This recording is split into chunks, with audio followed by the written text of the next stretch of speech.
रामकृष्ण हरी मंडळींनो, माऊली कीर्तन सोहळा महाराष्ट्रातील सर्वात लोकप्रिय असलेले एकमेव चॅनल सप्ताह कीर्तन, भागवत कथा, हरिजागर व लाईव्ह कार्यक्रमाकरिता अवश्य संपर्क करा। माऊली चोपडे व देवा पाटील।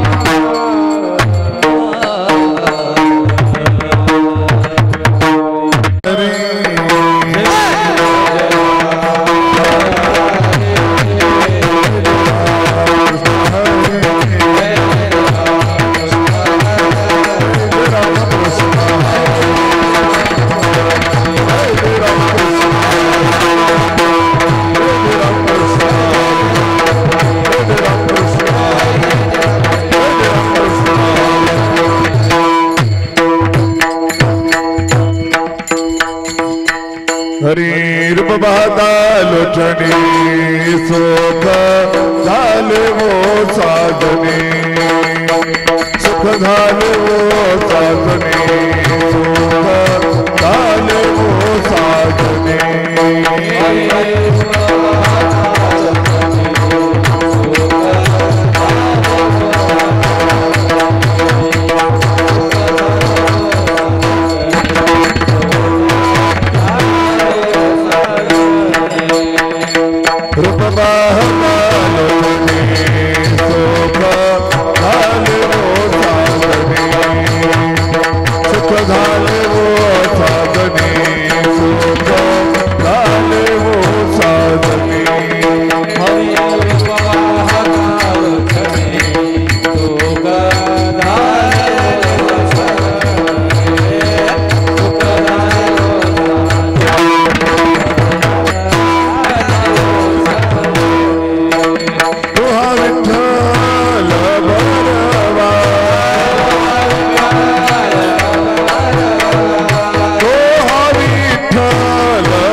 सुकृताची जोडी विठ्ठल आवडी,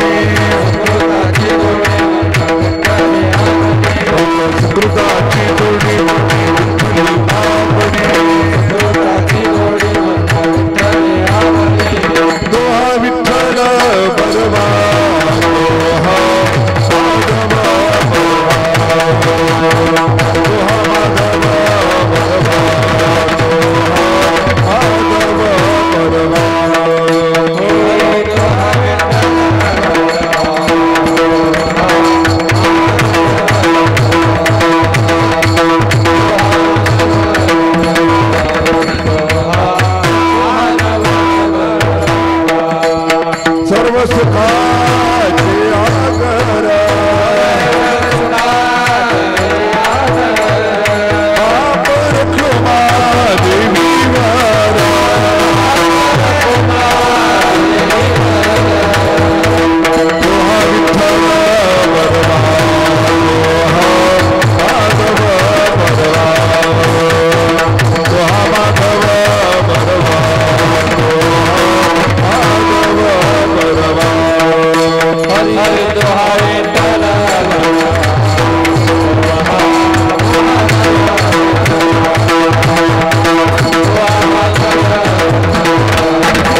देवावशे चित्ते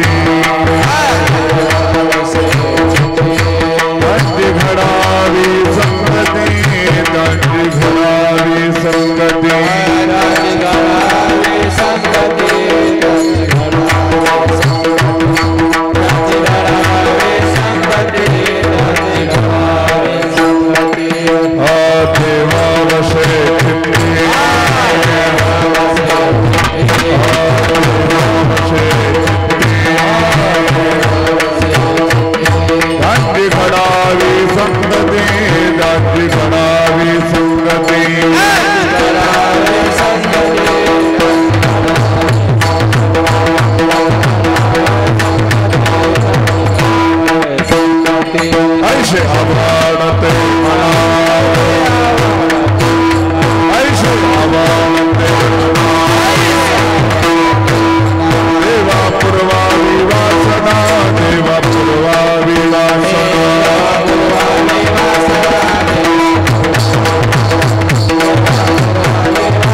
घडावी प्रगती याची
देव वशे चित्ते त्यांची घडावी संगती ऐशे आवडते मना देवा पुरवावी वासना हरिजना सवे भेटी हरिजना सवे भेटी नहो अंग संग तुटी ऐसे आवडते मना देवा पुरवावी वासना तुका म्हणे जिने भले संग संगष्टने ऐशे आवडते मना देवा पुरवावी वासना विठाला विठाला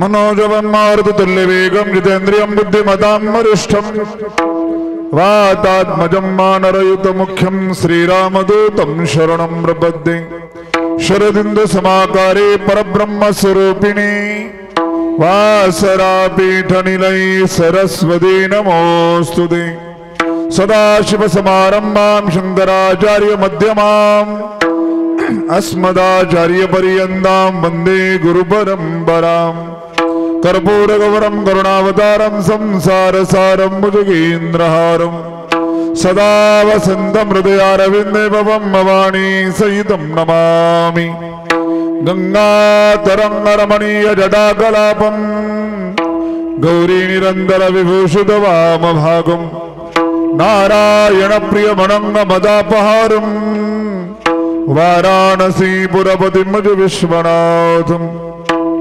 महायोगपीठे देवीमरथ्या वरं पुण्डरीकाय दातुं मुनीन्द्रैः समागत्य तिष्ठन्तमानन्दगन्धं परब्रह्मलिङ्गं भजे पाण्डुरङ्गम् पाण्डुरङ्गकरु प्रथम नमन दुसरे शरण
पांडुरंगा करू प्रथम नमन दुसरे चरण संतांच्या त्यांच्या कृपादाने कथेचा विस्तारू बाबाजी सद्गुरुदास तुका जयांची केली स्मरण होय सगळ विद्यांचे अधिकरण तेच बंधू श्री चरण श्री गुरुंजी ते नमस्कारोनी आता देव वशे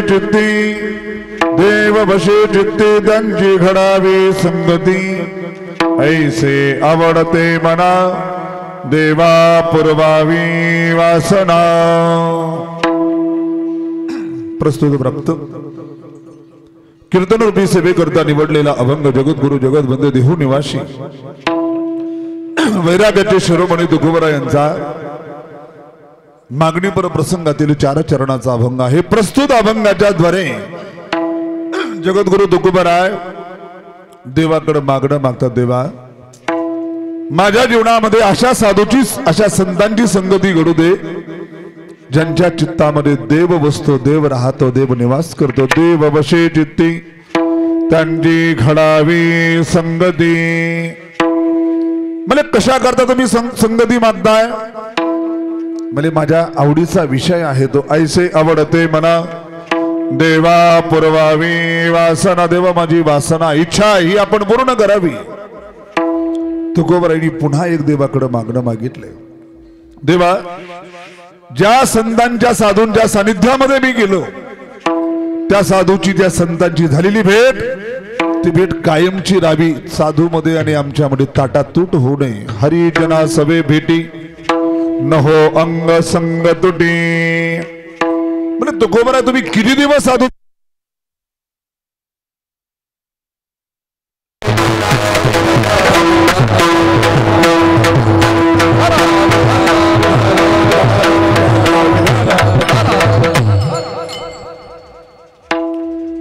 सेवेला प्रारंभ करण्यापूर्वी वक्ता नात्याने देवाचा अल्पसा परिहार तो असा. भगवंताच्या असीम कृपेने थोर साधू संतांच्या कृपाशीर्वादाने श्री गोकर्णेश्वर संस्थान दाभाडी या ठिकाणी चालत असताना हा अखंड हरिनाम सप्ताह तथा श्रीमद भागवत कथा ज्ञानयज्ञ या संस्थानमध्ये चालत असताना हा सप्ताह किंवा या ठिकाणचे असणारे अधिपती आदरणीय शांतीराम बाबाजी यांच्या तपाचं 25वं वर्ष रौप्य महोत्सव,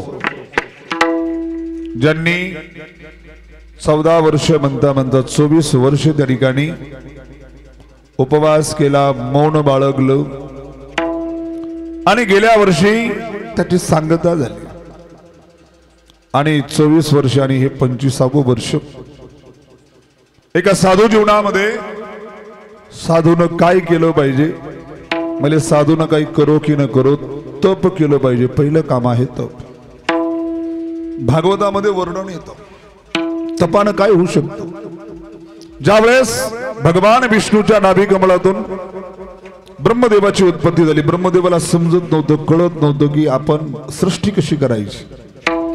आकाशवाणीच्या द्वारे 2 अक्षर ऐकू आले. एक अक्षर होतं त, दुसरं अक्षर होतं प.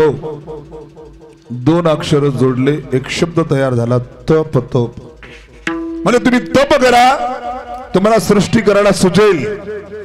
ब्रह्मदेवाने तप केलं, भगवंतानं दर्शन दिलं, वैकुंठाचं दर्शन घडवलं, चतुसूत्री भागवताचा उपदेश केला भगवंतानं ब्रह्मदेवाला, आणि मग ब्रह्मदेवानी सृष्टी त्या ठिकाणी प्रारंभ केली. सांगायचं तात्पर्य, कार्य कोणतंही असू द्या त्यामध्ये तपाची नितांत गरज, आणि विशेष करून साधू जीवनामध्ये तपाची फार त्या ठिकाणी महत्ता सांगितलेली.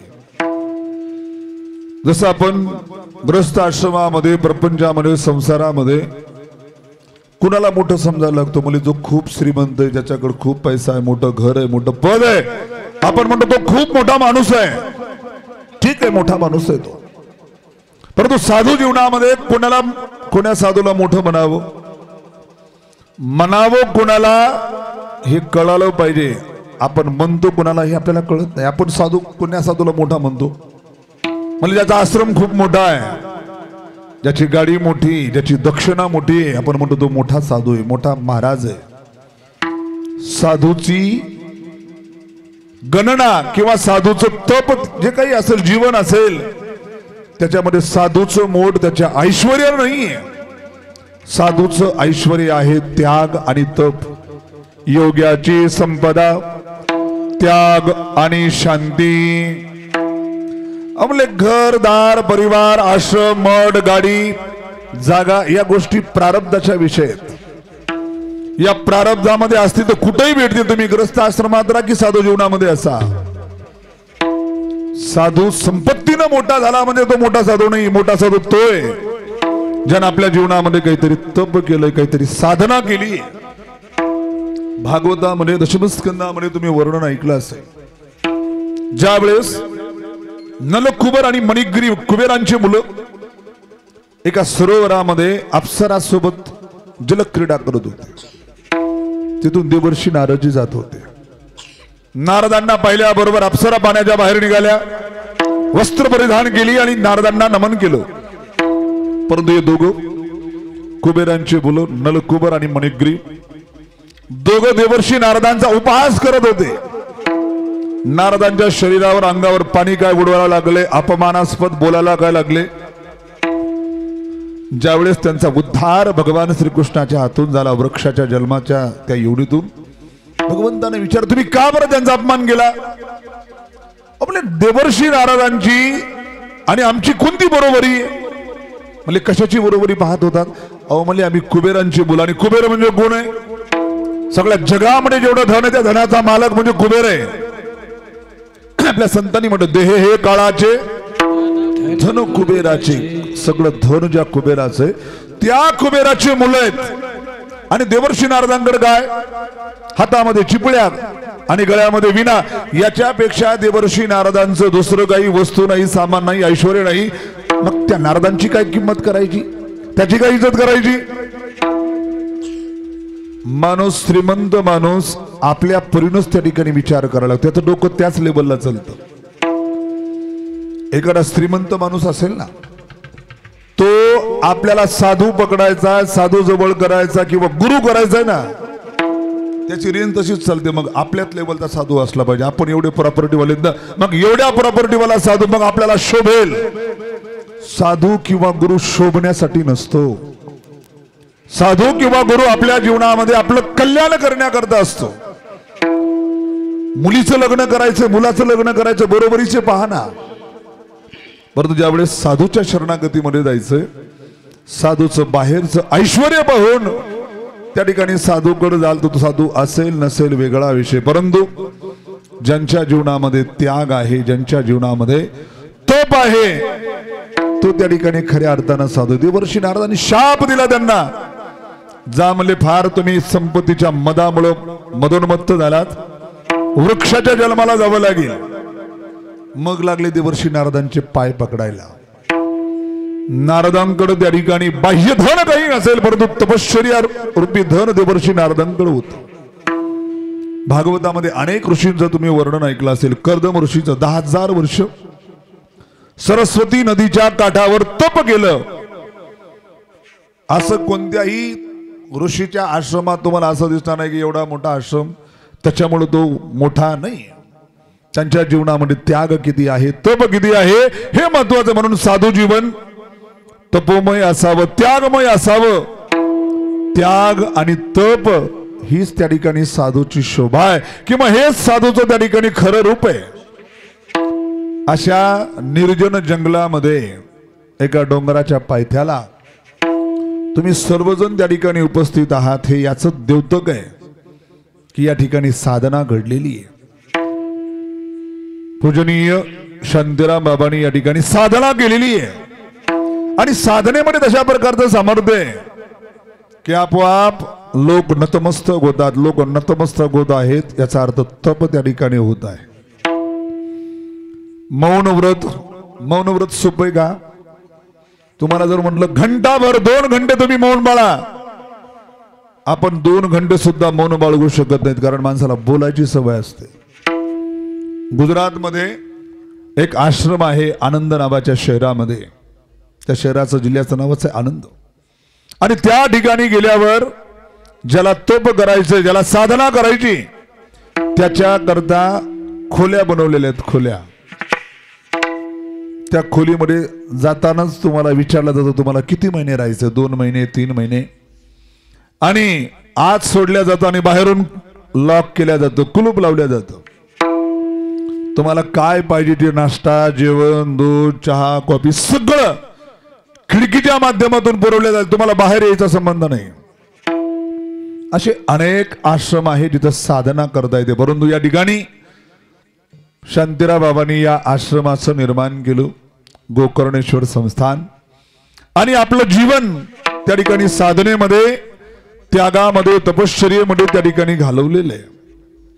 आणि त्यांना तेवढीच मोलाची साथ त्यांच्याच शिष्य असणाऱ्या हरिभक्त परायण ताई माई म्हणतात ज्यांना कविता ताई, त्यांनी सुद्धा आपल्या जीवनामध्ये 14 वर्ष उपवास केला. उपवास करून आणि ते 14 वर्ष विचार करून बघा.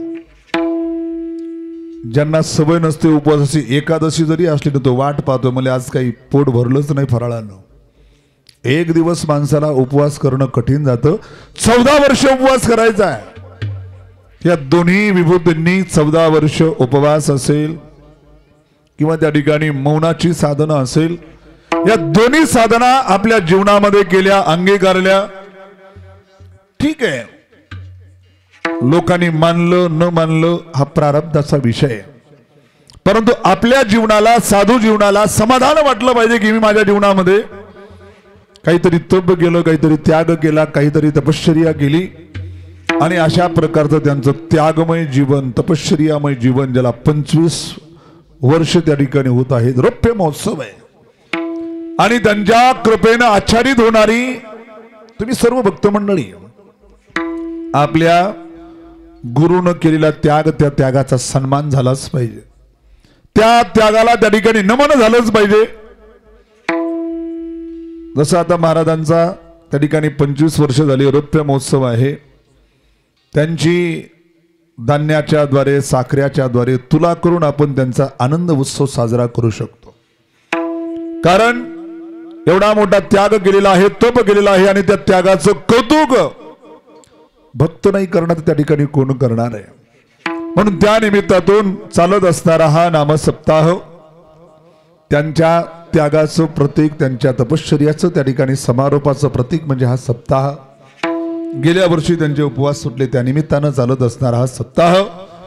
आणि या सप्ताहामध्ये ज्यांच्या मुखातून तुम्ही श्रीमद भागवत कथा श्रवण करत आहात, हरिभक्त परायण भागवताचार्य आमचे परमस्नेही प्रकाश महाराज शेलवाडीकर, आमच्या संस्थांच्या आश्रमाच्या अगदी जवळ असणारं त्यांचं गाव.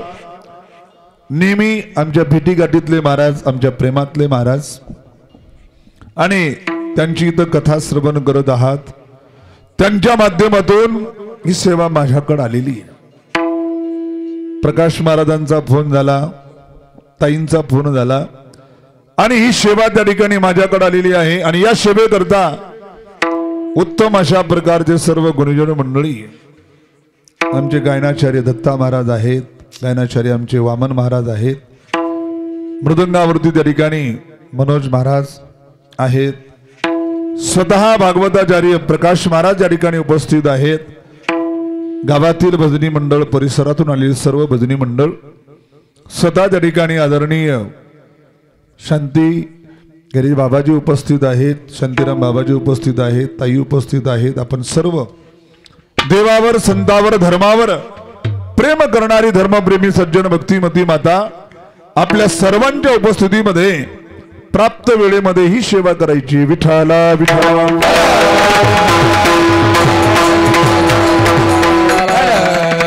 आजचा दिवस जागराचा दिवस, उपांत्य दिवस, उद्या काला आहे.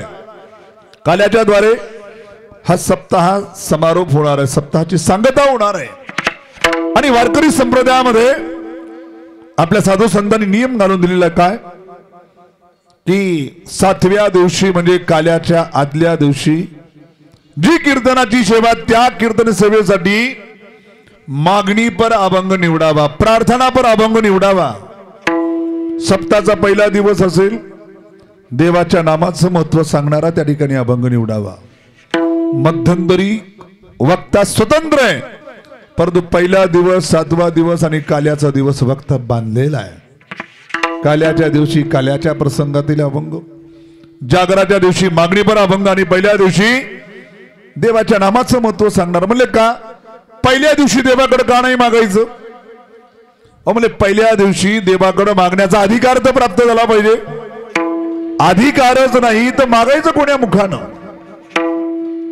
एखादा रोजंदार दिवसभर काम करतो आणि संध्याकाळी सायंकाळच्या वेळेस म्हणतो की द्या माझा मोबदला द्या, दिवसभर काम केले. तसं या 7-8 दिवसामध्ये आपल्याकडून झालेली साधना, त्या साधनेचा समारोप आपल्याला जो काही देवाकडून मागायचं तो मागण्याचा अधिकार तो आज आहे.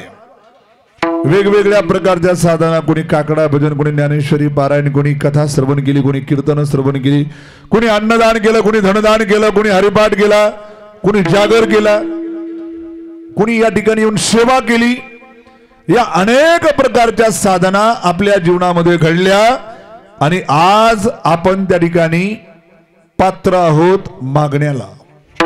आज आपण मागणी मागू शकतो. म्हणून आजचा दिवस मागणी पर अभंग निवडण्याचा दिवस आणि उद्याचा दिवस तो प्रसादाच्या रूपाने आपल्याला प्रसाद प्राप्त करण्याचा दिवस. मला वास्तविक विचार करून पाहिलं, तुकोबारांच्या जीवनामध्ये मागणी मागण्यासाठी काही शिल्लक राहिलेलं नव्हतं. संतांना कधी मागण्याची गरज नसते. मागणीसाठी 3 कारण सांगितलं जातं. मागावं केव्हा लागतं. पहिलं कारण, एखादी वस्तू आपल्याकडे नसावी आणि आपल्याला गरजेची असावी, ती वस्तू आपल्याला मागावी लागते. ज्याची आपल्याला गरज आहे आणि जी आपल्याकडे नाही ती मागावी लागते. आणि आपण व्यवहारामध्ये मागतो सुद्धा. तसं तुकोबारांच्या जीवनाकडे जर पाहिलं तर तुकोबारांकडे काय नव्हतं. तुकोबारांना काय अवशिष्ट राहिलं होतं आणि तुकोबाराला काय त्या ठिकाणी गरजेचं होतं म्हणजे काहीच नाही. तुकोबारासारखे संत, विरक्त परंपरेतील संत, त्यांना कसल्याही प्रकारचं काही कर्तव्य कर्म शिल्लक राहिलेलं नव्हतं. तुकोबाराय संत कसे आहेत, जे भगवत स्वरूपातून तुम्हा आमांच्या उद्धाराकरता अवतरित झालेले आहेत. ब्रह्ममूर्ती संत जगी अवतरले, उद्धाराया आले दीनजनांचा उद्धार करण्याकरता संत त्या ठिकाणी प्रगट होतात. संतांना करण्यासाठी काही शिल्लक राहिलेलं नसतं. चौथियाचे ठाई काहीच करणे नाही. परंतु नुसतं सांगण्यामध्ये संतांना आनंद नाही. हा परमार्थ असा करा, ही साधना अशी करा, ही संतांची भाषा नाहीये. संतांनी अगोदर आपल्या जीवनामध्ये परमार्थ करून दाखवला आणि मग सांगितलं की अशा प्रकारे परमार्थ करावा, अशा प्रकारची साधना करावी. कारण सांगण्याचा परिणाम, उपदेशाचा परिणाम तेव्हाच होत असतो केलेला उपदेश आपल्या जीवनामध्ये त्या ठिकाणी उतरवलेला असला पाहिजे. उतरवलेला नसेल, जनमानसावरती त्याचा परिणामच दिसत नाही. विठ्ठला विठ्ठल.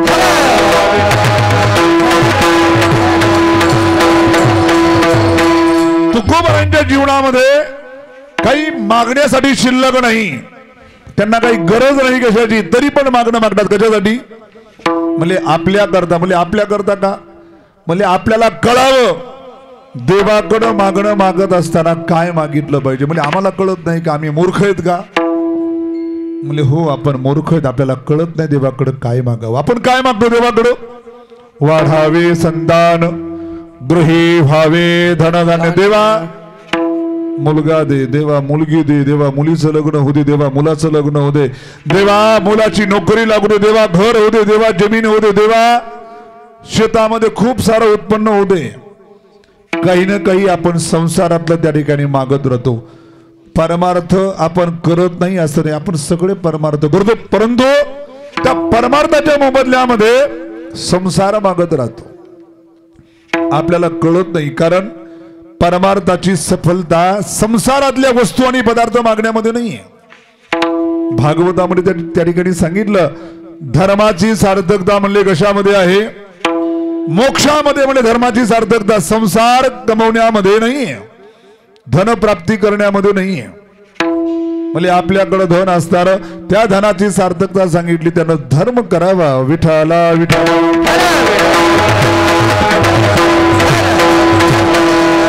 परमार्थाच्या मोबदल्यामध्ये संसार मागणं म्हणजे कसं. समजा आपण मार्केटला गेलो, बाजाराला गेलो, तिथं भाजीपाला खरेदी केला, टमाटर घेतले, दोडके घेतले, वांगे घेतले, वेगवेगळे त्या ठिकाणी फळभाज्या घेतल्या आणि सगळे पैसे बिल झाल्यानंतर सोन्याची अंगठी काढली बोटातून आणि दिली त्या भाजीवाल्याला. पुन्हा किराणा दुकानदाराकडे गेले, किराणा भरला, हातामध्ये सोन्याची पाटली माता माऊली, ते सोन्याची, प्युअर सोन्याची, तिनं काढावी आणि किराणा दुकानदाराला द्यावी. असं करतो का आपण. नाही म्हणजे आम्ही का मूर्ख आहे का असा व्यवहार करायला? आम्हाला सोन्याची किंमत माहिती आहे आणि आम्हाला भाजीपाल्याची किंमत माहिती आहे, आम्हाला किराणाची किंमत माहिती आहे आणि आमच्या सोन्याच्या कंगणाची सुद्धा आम्हाला किंमत माहिती आहे. व्यवहारामध्ये आपण असा गलथानपणा करत नाहीत, परंतु परमार्थामध्ये असा महामूर्खपणा करतो. सोन्यासारखा परमार्थ आहे, परमार्थ साधा नाही आहे. म्हणजे सोन्यासारखं का म्हणावं? म्हणजे ज्या परमार्थाच्या द्वारे देवाचे चरण सापडू शकतात, देवाची भेट होऊ शकते, त्या परमार्थाच्या द्वारे आपण काय मागायला लागतो? देवा घर दे, वस्तू दे, पदार्थ दे, मुलगा दे, मुलगी दे. मग एवढा मोठा देव ज्याच्यानं भेटत असेल त्याच्यानं तुम्ही संसार जमा करत राहिलात, तो संसार किती दिवस पुरणार आहे? कारण परमार्थाला महाधन म्हटलेले, परमार्थ महाधन जोडी देवाचे चरण, देवाचे चरण जोडणारा परमार्थ आहे. परंतु आपण त्या परमार्थाच्या मोबदल्यामुळे संसार मागायला लागतो. म्हणून तुकोबारासारख्या संताला हे पाहवत नाहीये. म्हणजे जन्माला आलेत कशाला आणि देवाकडे मागत काय आहेत? म्हणून तुम्हा मला कळावं देवाकडे काय मागावं, याच्या करता तुकोबाराय मागणी मागतात, स्वतः करता नाही. विठाला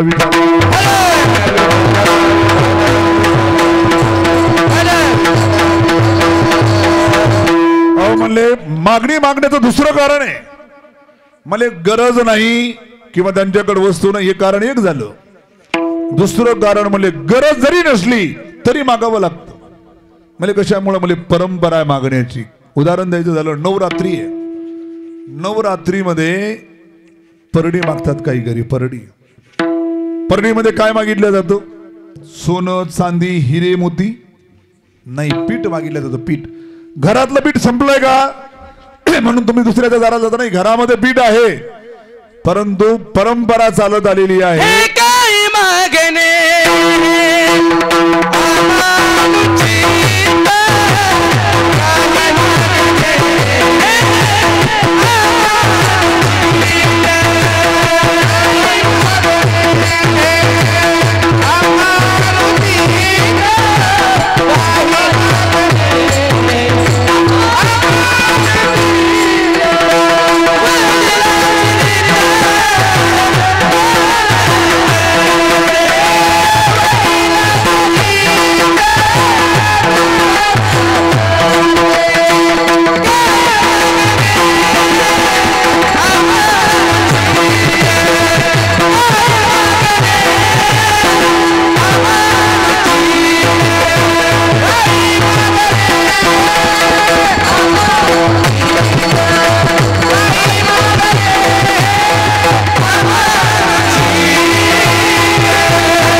काही मागणे हे आम्हा अनुचित वडिलांची रीत जाणत असे.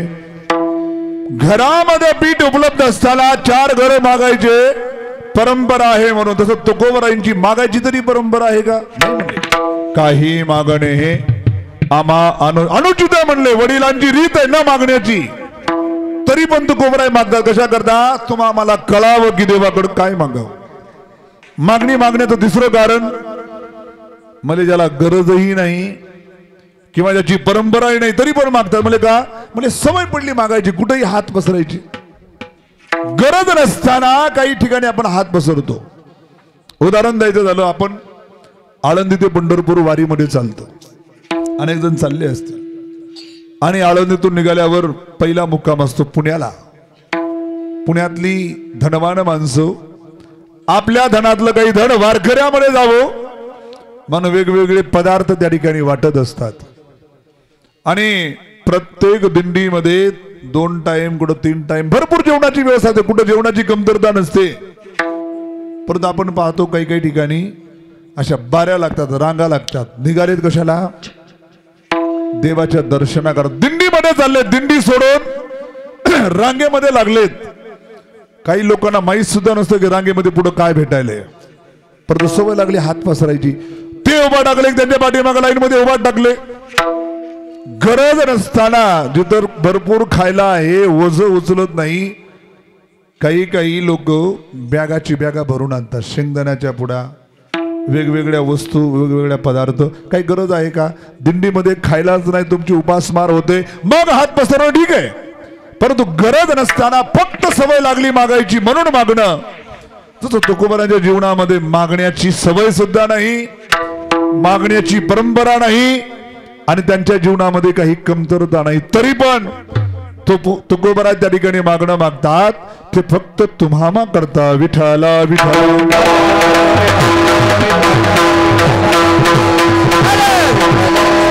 भगवत प्राप्ती करता तुकोबाराय आवश्यक असणारी संतांची संगती त्या ठिकाणी मागतात अभंगाच्या प्रथम चरणामध्ये।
देववशे चित्ते त्यांची घडावी संगती। तुकोबाराय देवाकडे मागणं मागता, देवा माझ्या जीवनामध्ये संगती घडू दे। कुणाची? म्हणजे संतांची। म्हणजे कोणत्या संतांची? म्हणजे ज्यांच्या चित्तामध्ये देव बसतो, देव राहतो, अशा संतांची संगती माझ्या जीवनामध्ये घडू दे। तुकोबाराय संगती मागतात। म्हणजे संगती का मागतात? म्हणजे जीवनावर संगतीचा फार मोठा परिणाम होत असतो। जीवन घडायचं असेल, चांगलं घडायचं असेल, जीवन बर्बाद व्हायचं असेल, त्याला संगतीच त्या ठिकाणी कारण असते। पतन उद्धार संघाचा महिमा। जीवनाचं पतन व्हायचं असेल संगतीच कारण, आणि जीवनाचा उद्धार व्हायचा असेल त्यालाही कारण संगतीच आहे। आपल्या जीवनामध्ये संगती कोणाची हे फार मोठं महत्वाचं। आपल्या सोबत राहणारे माणसं कोण आहेत, कशा लोकांची संगती आहे, जशी संगती असते तसा परिणाम होत असतो। कोणी किती म्हणावं आपण चांगले असतो तो कुठेही राहिलो, कोणामध्ये राहिलो तर परिणाम होत नाही असं म्हणतात काही लोक। काही तरुण मुलं, चांगली मुलं, सात्विक मुलं ज्यावेळेस एखाद्या वाईट माणसाच्या संगतीमध्ये आपल्याला दिसतात, आपण म्हणतो अरे तू चांगला माणूस आहे, भला माणूस आहे, तू अशा वाईट लोकांच्या संगतीमध्ये कशाला राहतो? तो म्हणतो महाराज आपण चांगलं असल्यावर काही होत नसतो, परंतु आपण किती जरी चांगले असो ना, चांगल्या घरातले असो, संप्रदायाच्या घरातले असो, परंतु संगती जर वाईटाची लागली तर त्या वाईट संगतीचा परिणाम कधी आपल्या जीवनावर येतो आणि कधी आपलं जीवन त्या ठिकाणी पलटून जातं काही सांगता येत नाही. तुम्हाला उदाहरण तुम्ही ऐकलेलं असेल, म्हणजे हिरा माहितीये ना, हिरा एवढा कठोर असतो, केवढा कठोर, म्हणजे तो जर आयरनीवर ठेवला आणि वरून घणानं जर त्याच्या घाव घातला, कशानं, घणानं. आयरन कशाची असते, लोखंडाची. घन लोखंडाचा, लोखंडावर ठेवून वरून लोखंडानं मार दिला, त्या आयरनीमध्ये हिरा घुसतो, परंतु हिरा फुटत नाही.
ढेकणाच्या संगे हिरा जो भंगला, कुसंगे नाडीला साधू तैसा. म्हणजे एवढा कठोर हिरा वाचे फोडिता जो, घणाला जर फोडला तर तो ऐरणीमध्ये प्रवेश करतो, एवढा कठोर.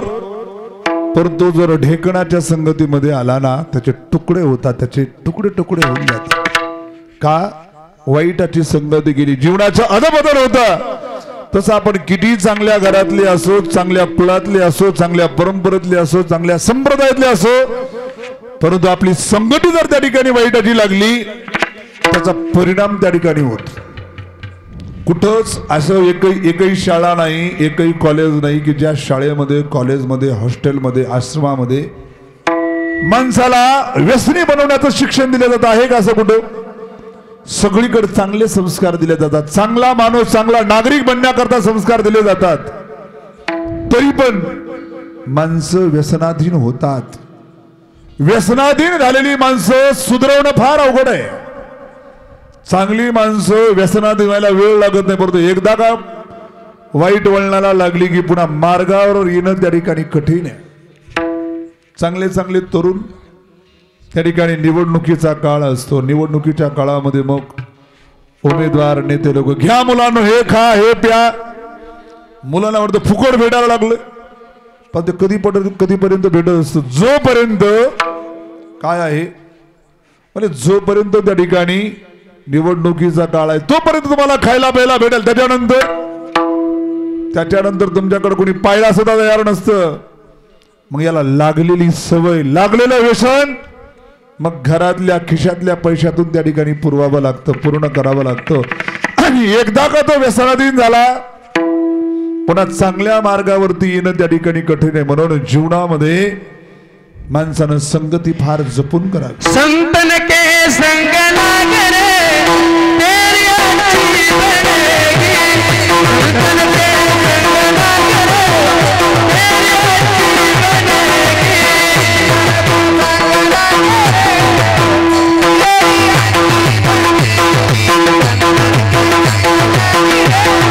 अच्छी बनेगी.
संतन के संग लागरे तेरी अच्छी बनेगी.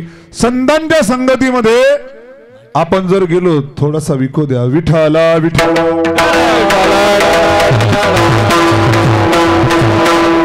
संतांच्या संगतीमध्ये जायची गरज काय? कशाला जावं संतांच्या संगतीमध्ये? संतांच्या सानिध्यामध्ये संत चरणावर जाण्याची गरज काय? त्यांचं सानिध्य प्राप्त करण्याची गरज काय? म्हणजे आमचा संसार संतांच्या मार्गदर्शनाशिवाय चांगल्या प्रकारे चाललेला आहे. आम्हाला कोण्या साधूची कोण्या संतांच्या मार्गदर्शनाची गरज नाही वाटली. परंतु आपण नुसता संसार करण्याकरता जन्माला नाही आलो. आपण जन्माला आलेलो आहोत भगवत प्राप्ती करता. आणि त्या भगवत प्राप्ती करण्याकरता संतांचं मार्गदर्शन जीवनामध्ये गरजेचं आहे. हरी प्राप्तीचे उपाय धरावे संतांचे ते पाय. तुम्हाला जर हरी प्राप्ती करायची ना संतांचे पाय धरल्याशिवाय दुसरा पर्याय नाही. म्हणजे काय होतं संतांचे पाय धरल्यानं? तेने साधती साधने तुटती भवाची बंधने. म्हणजे त्याने साधनं साधल्या जातात. भवाची बंधन अज्ञानाची बंधनं तुटल्या जातात. म्हणजे पर्याय नाही का दुसरा काही? एवढे आमच्याकडे नाते गोते आहेत याच्यापैकी एखाद्याला शरण गेलो नाही का जमणार? साधूला संताला गुरुला शरण जाणं गरजेचं आहे का? म्हणजे आमच्या घरी त्या ठिकाणी पत्नी आहे. पत्नीला शरण गेल्यावर पतीला शरण गेल्यावर मुलांना शरण गेल्यावर आई वडिलाला शरण गेल्यावर नाही चालणार का? म्हणजे नाही. संतावीन प्राप्ती नाही ऐशे वेद देती ग्वाही. म्हणजे वेदानं सुद्धा ग्वाही दिली. तुम्हाला जर भगवत प्राप्ती करायची असेल तर संतांना सोडून दुसरा पर्याय नाही. वेदानं ग्वाही दिली एका वेद मंत्रामध्ये. परीक्ष लोकान कर्मजितान ब्रह्मणो निर्वेद माया नास्त्य कृतप्रतेन तद्विज्ञानार्थम स गुरुमेवा विगच्छेत समित पाणी श्रोत्रियम ब्रह्मनिष्ठम. म्हणजे त्या देवाला भगवंताला तुम्हाला जाणायचं प्राप्त करायचंय. म्हणजे दुसरा तिसरा पर्याय नाही. स गुरुमेवा विगच्छेत. त्याला गुरुलाच साधूंना संतांनाच त्या ठिकाणी शरण जावं लागेल तरच जीवनामध्ये भगवत प्राप्ती. विठ्ठला विठ्ठला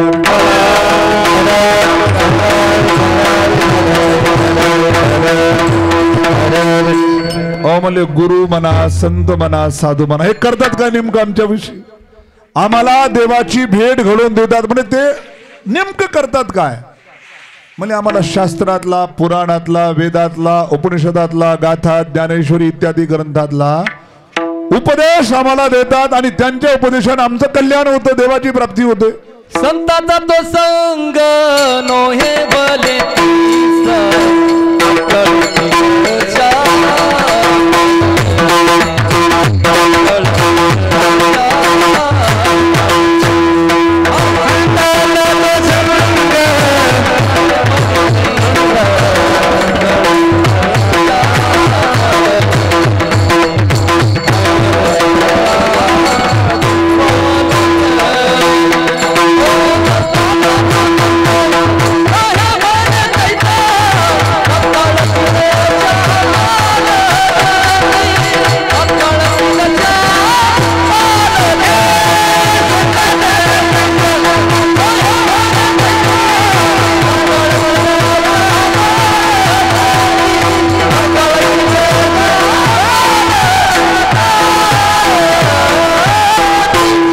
जाता सुंग नहे बल द्यायचा तात्काळ दशा पालटते.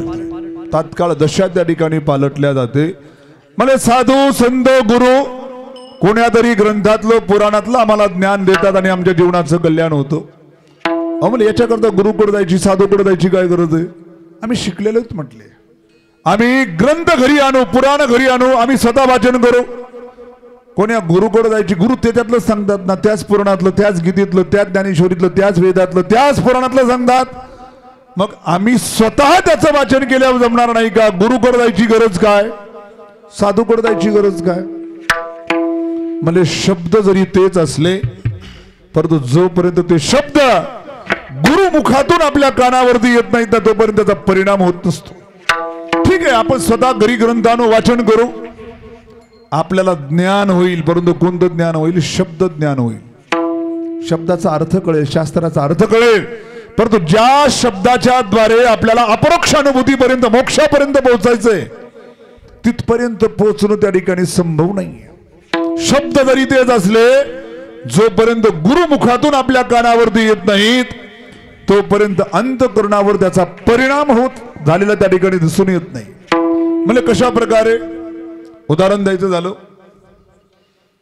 एका गावामध्ये एक श्रीमंत त्या ठिकाणी सावकार होते आणि पूर्वीच्या श्रीमंत माणसाकडं, पाटलांकडं जुन्यातल्या बंदुकी असायच्या, त्या मोठमोठ्या नळ्यावाल्या बंदुकी. आणि त्यांच्या घरी एक नोकर होता.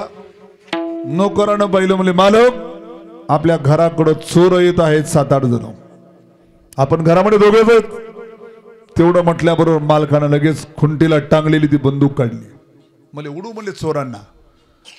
नोकर काय म्हणतो, म्हणजे मालक, एवढी मोठी बंदूक कशाला म्हटले? म्हणजे मग अरे चोर आहे, चोरांना मारायचंय. म्हणजे चोर बंदुकीनं थोडंच मारतात, चोर कशाने मारतात? म्हणजे गोळी लागून मारतात. मग गोळ्यात त्यानं म्हणले माझ्याकडे बंदूक ठेवा म्हणले अडकून. आणि त्यानं मूठ भरून गोळ्या घेतल्या. मला गोळ्यानं चोर मारतात, गोळ्या घेतल्या आणि जसं खडे मारतात ना तसं एक एक गोळी गेला आणि चोरावर फेकायला लागला. कोणत्या चोराला लागेल आणि कोणता चोर मरेल त्याच्यावर घात होईल? नाही होणार. चोर गोळीनं मरतो ही गोष्ट निर्विवाद सत्य आहे, परंतु ती गोळी बंदुकीतून गेली पाहिजे तर ती घात करते, नुसती गोळी काम करत नाही. तसं शब्द तेच आहेत, वेदाचे, उपनिषदाचे, पुराणाचे शब्द तेच असतील, परंतु जोपर्यंत गुरुमुखातून आपल्या कानावरती येत नाहीत तोपर्यंत त्याचा परिणाम होत नाही. म्हणून ते श्रवण करण्याकरता गुरुचं सानिध्य स्वीकारावं लागतं. विठाला विठाला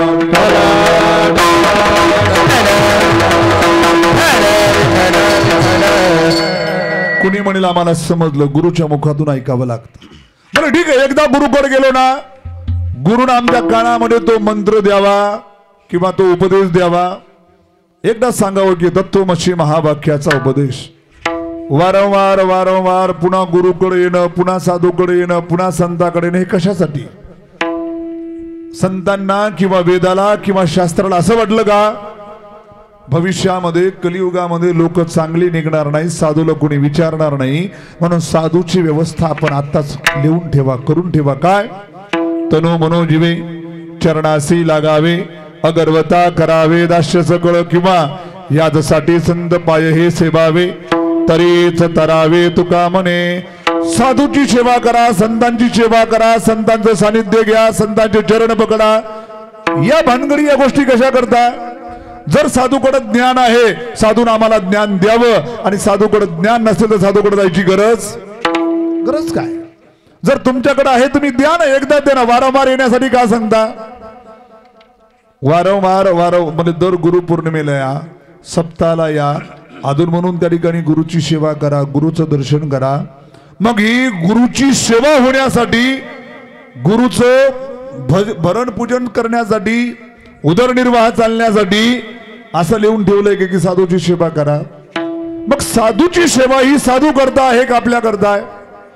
जसं तुम्ही धनदान दिलं, तुमच्या धनातून हा मंडप उभा आहे, इथं अन्नदान होत आहे, आश्रमाचं काही निर्माण कार्य होत आहे, तर आपल्या मनामध्ये असा कधी अहंकार येता कामा नये, आमच्यामुळं बाबाजीचं बरं चाललंय, आमच्यामुळं आश्रमाचं भलं चाललंय, हा विचार आपल्या मनामध्ये कदापि असू नये.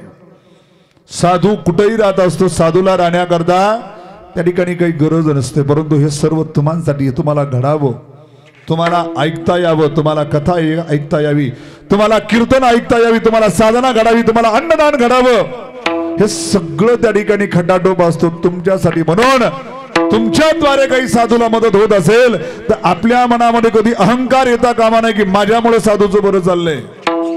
आपल्या मनामध्ये भाव का असावा?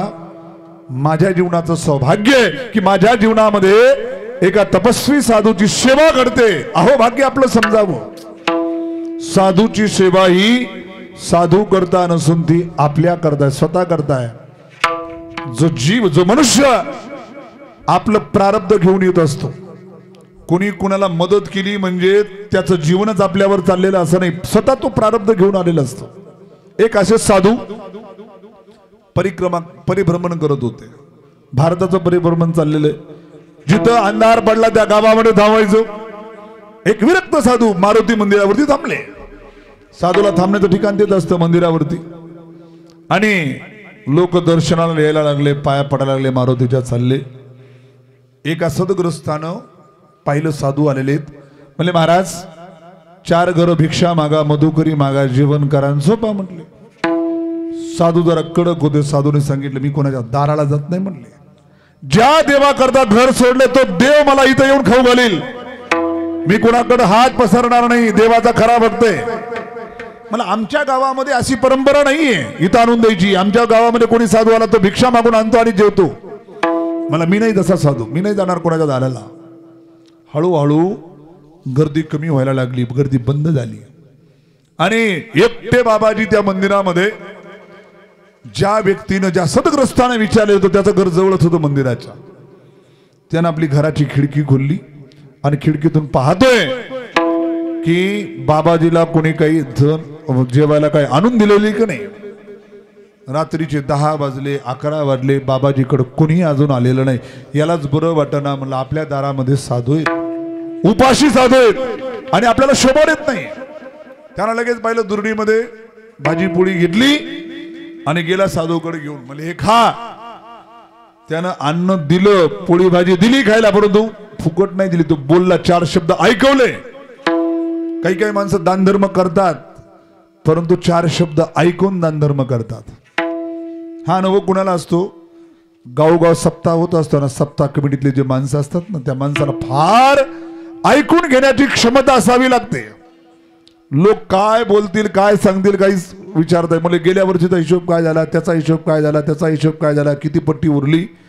देणारे कमी आणि विचारणारे जास्त असतात. तसं त्या साधूला तुम्ही म्हणले फार देवाचं भजन करताना काय केलं तुमचं देवानं? मी जर तुम्हाला आणून दिलं नसतं तुम्ही उपाशी मेले असते. इथं माझ्यामुळे आज तुम्ही जेवण करताय. साधूने विचारलं तू आतापर्यंत या मंदिरामध्ये किती साधूला जीव घातलं? मला एक पण नाही. मग आज तू का आला? तू आला नाही म्हणले माझ्या देवानं तुला झोपू दिलं नाहीये. माझ्या देवानं तुला उठवलं आणि मला जेवायला त्या ठिकाणी भोजन घेऊन पाठवलेलं आहे. माझा विश्वास तुझ्यावर नाही, माझा विश्वास त्या ठिकाणी देवावर आहे. साधू देवाच्या विश्वासावर चालत असतो आणि देव जर आपल्याला निमित्त करत असेल साधूची सेवा करायला तर आपलं अहोभाग्य आपण समजावं. त्याच्यामध्ये अहंकार करता कामा नये. विठ्ठला विठ्ठला.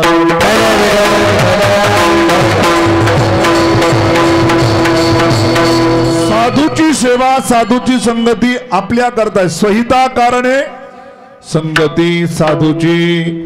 आपलं हित म्हणजे आमचं हित काय? साधूची संगती करायची, आम्ही त्यांची सेवा करायची, आम्ही त्यांची शुश्रूषा करायची, त्यांना आणून द्यायचं सगळं जेवण वगैरे. आणि हित कोणाचं म्हणले तर आमचं हित काय आहे?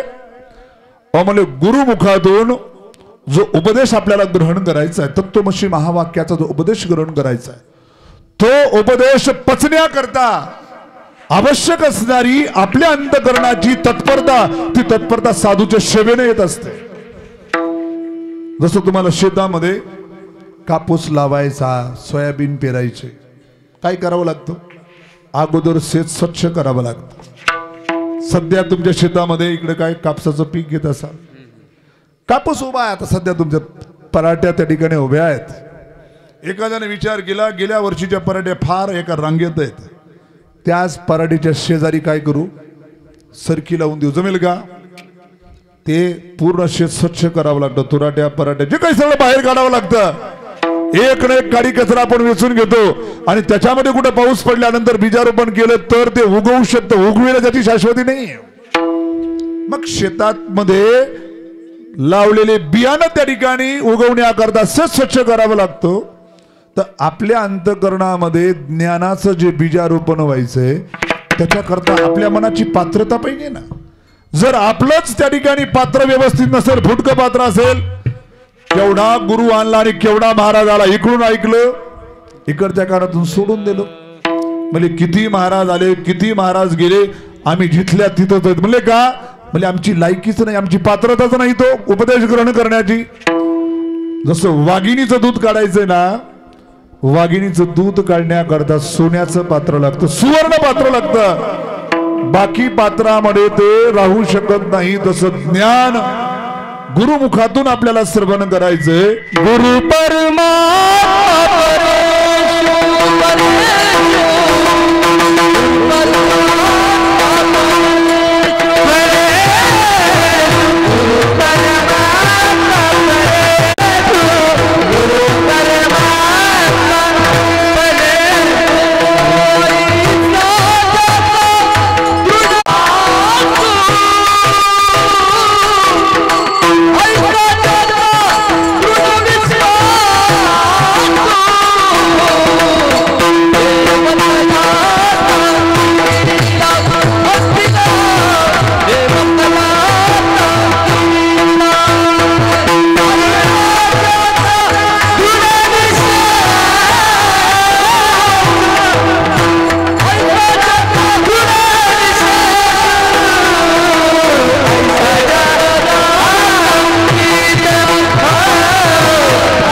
गुरुचा दृढ विश्वास, गुरुवरती कशा प्रकारचा विश्वास, श्रद्धा आणि त्यांची सेवा आपल्या जीवनामध्ये घडली पाहिजे.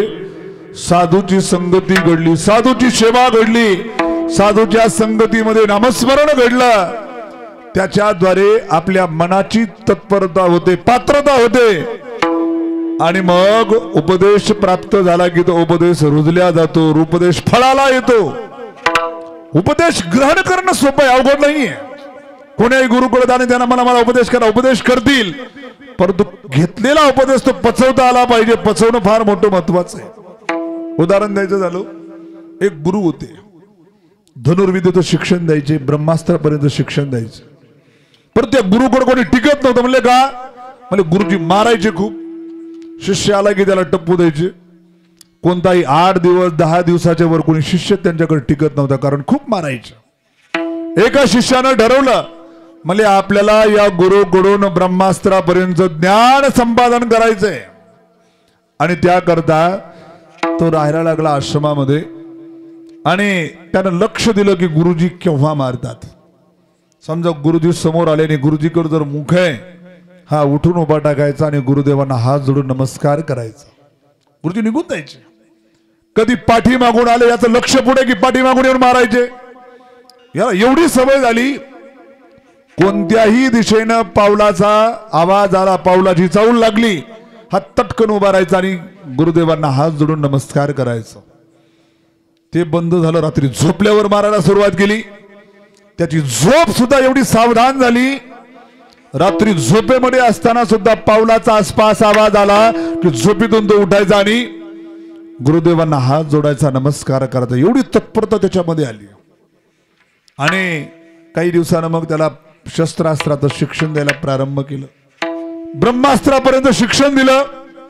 ज्या दिवशी त्याची वेळ झाली जायची, त्यानं गुरुदेवांना प्रश्न केला, म्हणले महाराज तुम्ही एवढी मारामार का करता? तुम्ही जर गुण्या गोविंदानं शिकवलं तर तुमच्याकडे शिष्याची रांग लागेल ना. म्हणजे मला शिष्याची रांग नाही लावायची, मला शिष्य योग्य शिष्य बनवायचा आहे. मला योग्य बनवायचा म्हणजे आपले ज्याच्याकडे ब्रह्मास्त्र द्यायचंय, ब्रह्मास्त्र धारण करणारा व्यक्ती कसा असावा, तो योद्धा कसा असावा. तो जर युद्धामध्ये उभा टाकला आणि युद्ध करतोय ब्रह्मास्त्र हातामध्ये, आणि एखाद्यानं पाठीमागूनच तलवार मारली, भाला मारला, बाण मारला, मग त्यानं तिथं रडत बसावं का? मी याच्या बरोबर युद्ध करत होतो, इकडून कोणी मारलं माझं लक्षच नव्हतं. नाही, ज्याच्या हातामध्ये ब्रह्मास्त्र आहे, 10 दिशाकडे त्याचं चोफेर लक्ष पाहिजे. कोणत्याही दिशेनं येणारा वार, तो वार झेलता आला पाहिजे, तर ब्रह्मास्त्र धारण करायला अर्थ आहे. नाही तर ब्रह्मास्त्र धारण करायला आणि एखाद्या साधारण सैनिकाने बागून पाठीमागून एखादा भाला मारला गळ्यावरती, प्राण जाऊ शकतात. म्हणून ब्रह्मास्त्र धारण करणं सोपं आहे, परंतु ब्रह्मास्त्र टिकवणं त्या ठिकाणी अवघड आहे. ब्रह्मास्त्र घेणं सोपं आहे, परंतु ब्रह्मास्त्र टिकवणं धारण करणं अवघड आहे. तसं ब्रह्मज्ञान गुरुमुखातून घेणं सोपं आहे, परंतु घेतलेलं ब्रह्मज्ञान पचवणं अवघड आहे. विठाला विठाला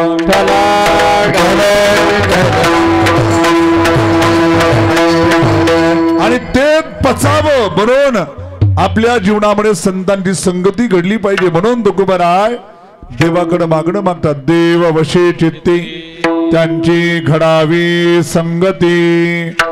म्हणजे कोणत्या साधूची संगती घडावी?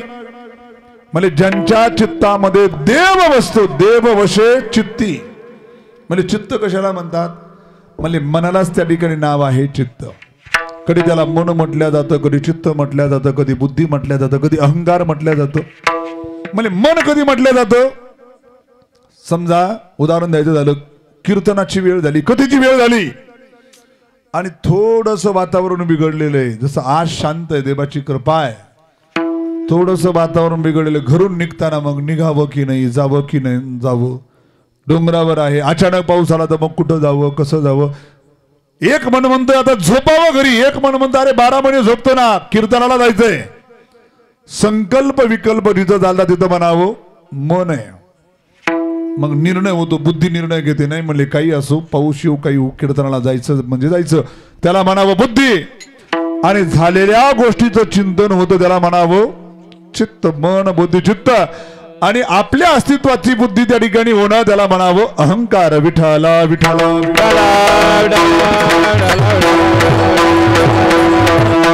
देव वशे चित्ते. देव ज्यांच्या चित्तामध्ये बसलेला, म्हणजे देव कुणाच्या चित्तामध्ये नाही, देव तो चराचरामध्ये कणाकणामध्ये भरलेला आहे. गीतेमध्ये भगवंतानं स्वतः सांगितलं, सर्वस्य चाहम हृदय सन्निविष्टो मत्त स्मृती ज्ञानम अपोहनंज. तैसा हृदयामध्ये मी रामो असता सर्व सुखाचा आराम. प्रत्येक चराचरामध्ये कणाकणामध्ये देव आहे, प्रत्येकाच्या हृदयामध्ये देव भरलेला आहे.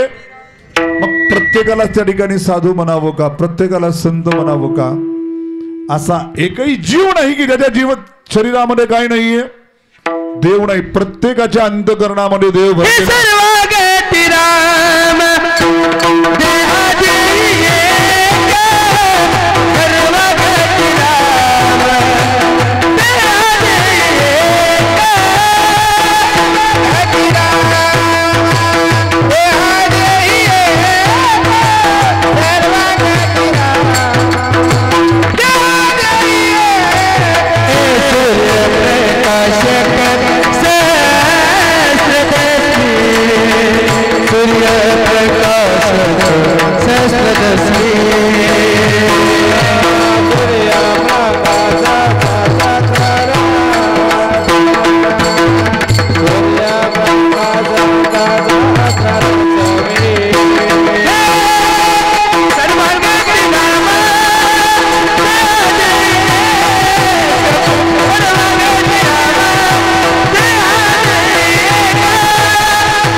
सर्वाघटी राम देहादेही एक.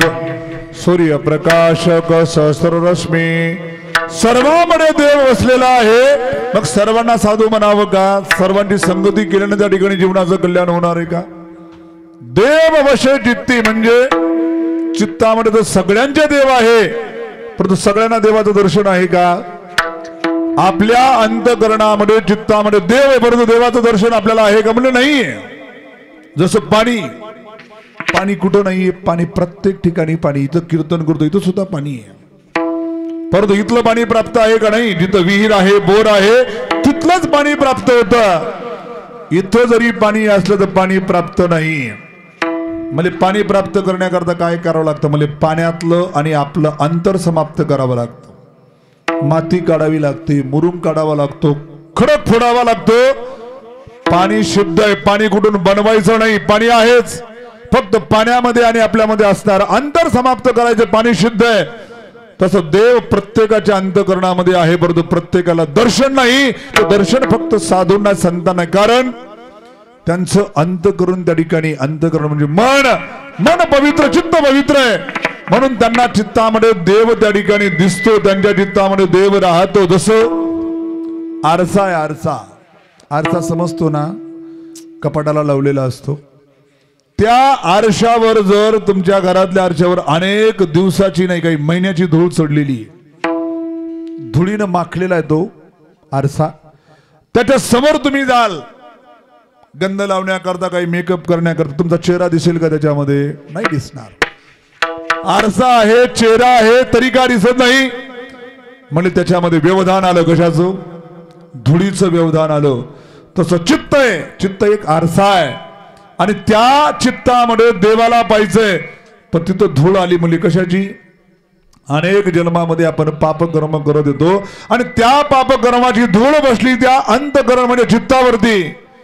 संतांनी ती धूळ साफ केलेली साधनेच्या द्वारे. आपली धूळ अजून जशाला तशी आहे, म्हणून आपल्याला अंतःकरणामध्ये, चित्तामध्ये देव असून त्या ठिकाणी दिसत नाही आणि तो संतांना दिसतो. म्हणून तुकोबारा म्हणतात, देव बसे चित्ती त्यांची घडावी संगती. म्हणजे तुकोबारा, तुम्ही संतांच्या संगतीची एवढा का टास करत आहात? त्याचं उत्तर दिलं दुसऱ्या चरणात.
ऐशे आवडते मना देवा पुरवावी वासना.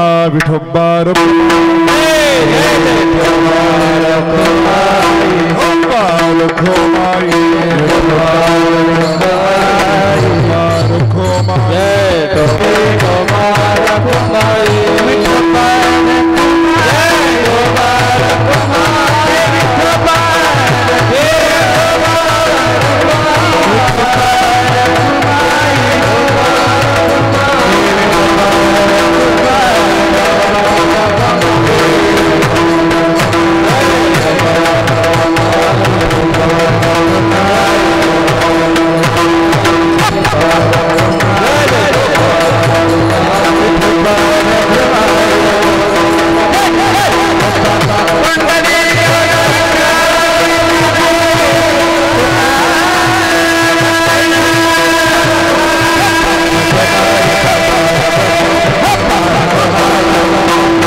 देववशे चित्ती त्यांची घडावी संगती ऐसे आवडते मना देवा पुरवावी वासना.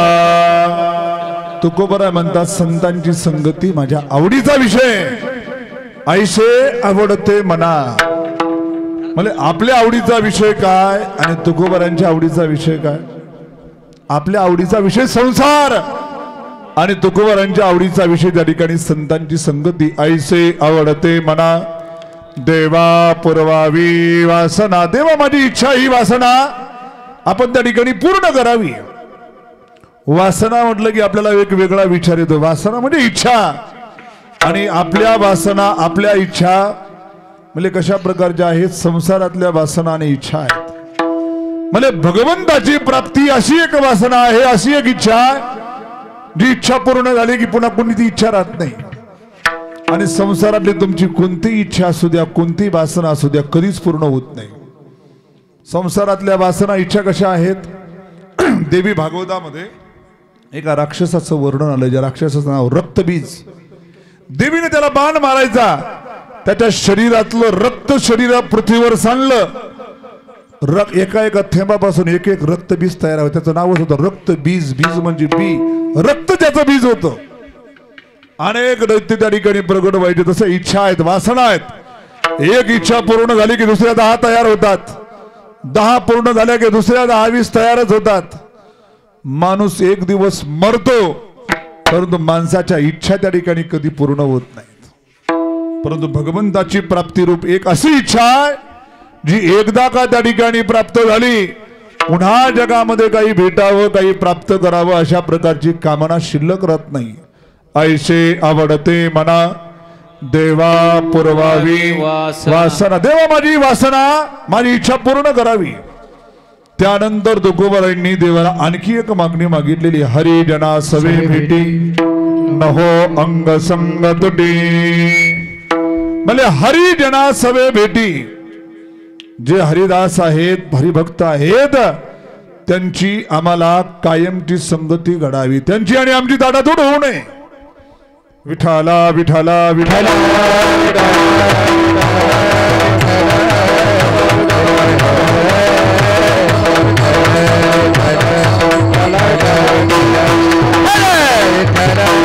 मागणी पहिल्या चरणामध्ये मागणी मागितली आणि क्षेम सांगितलेला गीतामध्ये. योग क्षेमम वहाम्यहम. योग कशाला म्हणावं आणि क्षेम कशाला म्हणावं. जी आपल्याकडं गोष्ट वस्तू नाही तिची प्राप्ती व्हावी याकरता त्याला योग म्हटलं जातं. आणि आपल्याकडे असणारी वस्तू तिचं रक्षण व्हावं त्याला क्षेम म्हटलं जातं. आपल्याकडे धन नाही, पैसा नाही, पैसा यावा, पैशाचा योग असलेला पैसा टिकावा त्याला म्हणावं क्षेम. बऱ्याच लोकांच्या जीवनामध्ये योग असतो पैशाचा, परंतु क्षेम नसतो. आणि बरेच लोक येतात म्हणले महाराज पैसा खूप येतो हातामध्ये परंतु पैसा टिकतच नाही. म्हणलं तुझी समस्या नाही, सगळ्या जगाची समस्या तीच आहे. कारण माणसाकडे जेवढं धन झालं तेवढ्या त्याच्या त्या ठिकाणी व्याप्ती वाढत राहतात, त्याच्या सुविधा वाढत राहतात. माणूस केवढा जरी मोठा झाला, त्याच्याकडे किती जरी धन आलं, तो त्याच लेवलनं त्या ठिकाणी सुविधा वाढवत राहतो आणि त्याच्याकडे असणारं धन त्याला कमीच पडायला लागतं. विठाला विठाला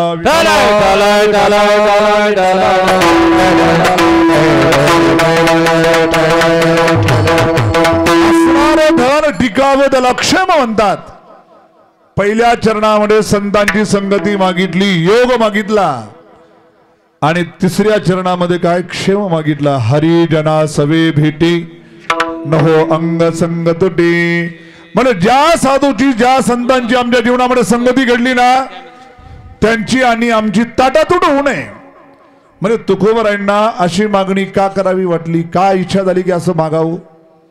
म्हणजे जी चिंता तुकोबरायांना जाणवली ती चिंता वेदाला सुद्धा जाणवली. वेदानं सुद्धा आपल्या मंगलाचरणाच्या एका मंत्रामध्ये त्या ठिकाणी मागणं मागितलंय. ओम सहनाववतु सहनो भुनक्तु सह वीर्यंगरवावहे तेजस्विनावधीतमस्तु मा विद्वेषावहे. या मंत्रामध्ये वेदानं मागणं मागितलं काय, म्हणजे गुरु आणि शिष्यामध्ये कधी विद्वेष होऊ नये. गुरु आणि शिष्यामध्ये प्रेम राहावं म्हणजे का मागणी मागावी लागली? म्हणजे शेवटी गुरु तो शरीर आहे, कुण्या तरी परिवारातून ते जन्माला आलेलं आहे. गुणदोष असू शकतात. एखादा दोष पाहून जर शिष्यानं गुरुचा त्याग केला, नुकसान गुरुचं नाही, नुकसान शिष्याचं आहे. म्हणून जे गुरु जो साधू आपल्या जीवनामध्ये प्राप्त झाला त्याची आणि आपली कधीच ताटातूट होऊ नये. म्हणजे आमचे गुरु शिव झाले, आमचे गुरु ब्रह्मलीन झाले, गेले स्वर्गवासी झाले. मग म्हणजे त्या गुरुनं दिलेला उपदेश आपल्या सोबत असतो ना. काही काही लोक गुरु गेले की गुरु मंत्र सोडून देतात आणि पुन्हा दुसऱ्या गुरुकडे विचारतात, म्हणजे महाराज आम्हाला गुरुमंत्र देता का? म्हणजे केला नाही का? म्हणजे होता गुरुमंत्र घेतला तर मग गेले म्हणले आमचे महाराज. म्हणजे गुरुमंत्र म्हणजे गुरुमंत्र दिला सोडून. गुरु जरी गेले, गुरुनी दिलेला उपदेश तो उपदेश कायम आपल्या सोबत राहिला पाहिजे. नाही तर काही नुसतं गुरु सोबत राहायचं आणि गुरुचं सांगितलेला काही आदेश पालन करायचं नाही, साधना करायचं नाही, तशी काही संगती उपयोगाची नाही. आपल्या जीवनामध्ये गुरुनी दिलेला मार्ग, गुरुनी दिलेला उपदेश, गुरुनी दिलेला मंत्र, त्याचा जप, त्याची साधना घडली पाहिजे. हरिजना सवे भेटी न हो अंग संग तुटी. त्यांच्या उपदेशाचा संघ सुद्धा कधी सुटला न पाहिजे, कधी तुटला न पाहिजे. गुरु जवळ असो किंवा नसो, त्यांनी जो मार्ग आपल्याला सांगितला, जी साधना सांगितली, त्या साधनेवरती त्या ठिकाणी आपण दृढ राहिलं पाहिजे. म्हणून तुकोरा म्हणतात, माझ्या जीवनामध्ये जे साधू मला भेटले, ज्या साधूची संगती मला प्राप्त झाली, त्यांची आणि माझी कधी ताटातूट होऊ नये. हरिजना सवे भेटी न हो अंग संग तुटी. तुकोबर आहे, तुम्हाला दुसरं काही काम नाही का? उठलं की साधूची संगती, उठलं की साधूची संगती. एवढे दिवस साधूची संगती कशा करता लागते? तुकोबरांनी उत्तर दिलं शेवटच्या जन्मामध्ये. तुका म्हणे जीने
तुका म्हणे जिने भले संत संगष्टने.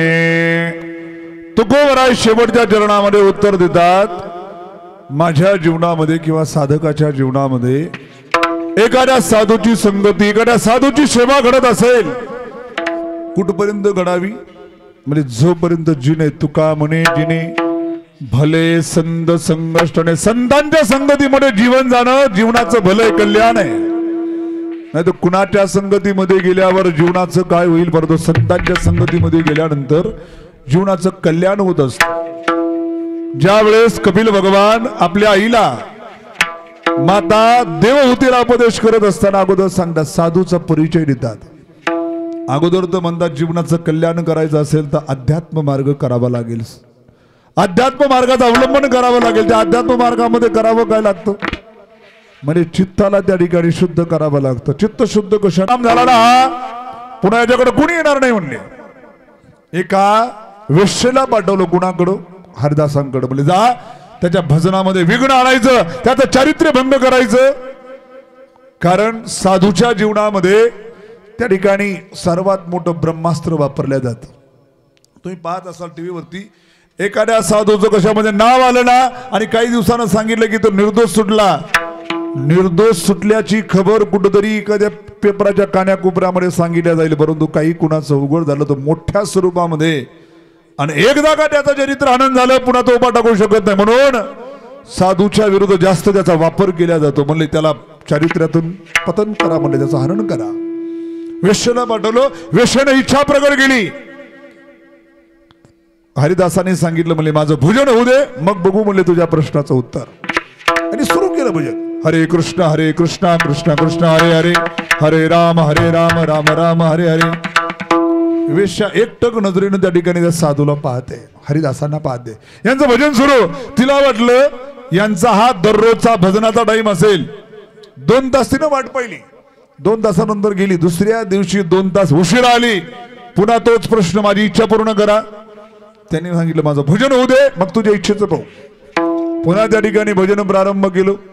2 तास झाले, 4 तास झाले, साधूचं भजनच काही समाप्त होत नाही. तिला वाटलं यांचा बराचसा वेळ त्या ठिकाणी भजनात जातो, उद्या थोडंसं उशिरा येऊ. 2 दिवस झाले, 3 दिवस झाले, 4 दिवस झाले, 5 दिवस झाले, हप्ता झाला, परंतु साधूचं भजनच काही समाप्त होत नाही. दररोज ती 8-8, 10-10 तास त्या ठिकाणी येऊन बसायला लागली. आणि एका चांगल्या प्रकारच्या साधूच्या मुखातून भगवंताचं नाव तिच्या कानावरती पडत होतं. दररोज तिच्या मनामध्ये असा विचार जागा झाला, काय त्या भगवंताच्या भजनामध्ये असेल. एवढा सुंदर माझा देह, माझ्या देहाकडे पाहायला सुद्धा तयार नाही साधू. जरूर माझ्यापेक्षा काहीतरी मोठं तत्व आहे त्या भगवंताच्या नामस्मरणामध्ये. त्या भगवंताच्या नामस्मरणाच्या आनंदामध्ये तो माझ्याकडे पाहायला सुद्धा तयार नाहीये. विचार केला आणि ती वेश्या हरिदासांना शरण आली. म्हणली आता माझी काही इच्छा नाही, तुम्ही जे नाम घेणं त्या हरिनामाची दीक्षा मला द्या. हरिदासांनी हरिनामाची दीक्षा तिला दिली, विना तिला दिला, चिपड्या तिला दिल्या आणि हरिदासांनी तो आश्रम, ती झोपडी सोडली.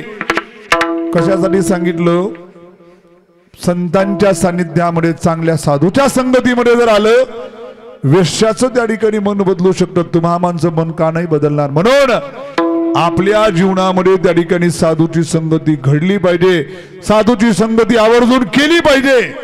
तुका म्हणे जिने फले संत संगष्टने. म्हणजे जीवन जरी साधूच्या संगतीमध्ये गेलं तरी जीवनाचं त्या ठिकाणी कल्याण आहे. ज्ञानेश्वर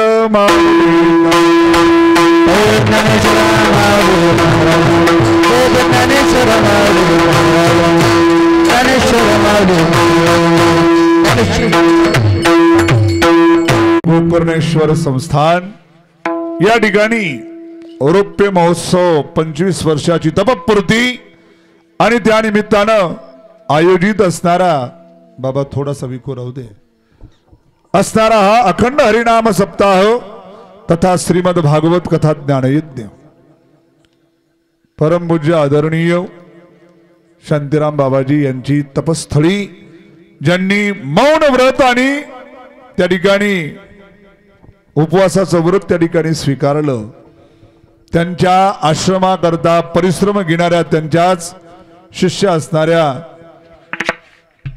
कविताताई यांनी सुद्धा 14 वर्षाचं 16 वर्षाचं त्या ठिकाणी एक प्रकारे उपवासाचं अनुष्ठान केलं आणि त्या अनुष्ठानाची प्रतिपूर्ती गेल्या वर्षीच्या याच सप्ताहामध्ये त्या ठिकाणी झाली। उद्याचा दिवस म्हणजे 25 वर्षाचा त्या ठिकाणी तो दिवस आणि अहोभाग्यच आपल्या सर्वांचं आहे।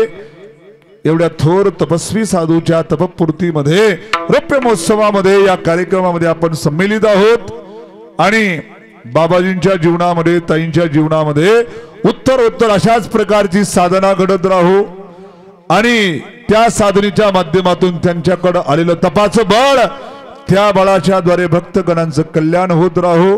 भक्तगणांच्या द्वारे अशा थोर साधूची सेवा घडत राहू अशा प्रकारची भगवंताच्या चरणी प्रार्थना करतो आणि माझ्या वाणीला याच ठिकाणी पूर्ण विराम देतो। जय विठ्ठल जय